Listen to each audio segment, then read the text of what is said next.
Kisha Nuhu akatengeneza safina, akajiandaa na kukata miti na kutengeneza safina kubwa sana, ambayo alisaidiwa kutengeneza na malaika na viumbe wengine. Kisha Nuhu akawaita watu na viumbe kwa sauti kubwa na kwa sauti kali kwamba, enyi watu wangu, jiongoeni, pandeni ndani ya safina hii ili mpate kuongoka, kwani hakika Mwenyezi Mungu ataleta gharika kubwa.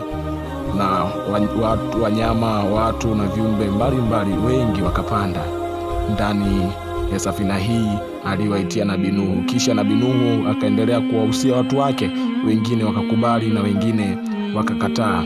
Kisha Nuhu akaambiwa na Mwenyezi Mungu wapande safina hiyo. Kisha akapanda ndani ya safina na kutembea ndani ya bahari ya kijiji kile ambacho Mwenyezi Mungu alikiangamiza kwa kushusha mvua kubwa na mafuriko. Kisha Nabii Nuhu alitembea ndani ya safina kwa muda mrefu, huku akifikiria watu wa ndani ya nyumba yake. Kisha Mwenyezi Mungu akamtuma mjumbe aliyekuwa ni njiwa kupeleka ujumbe kwa Nabii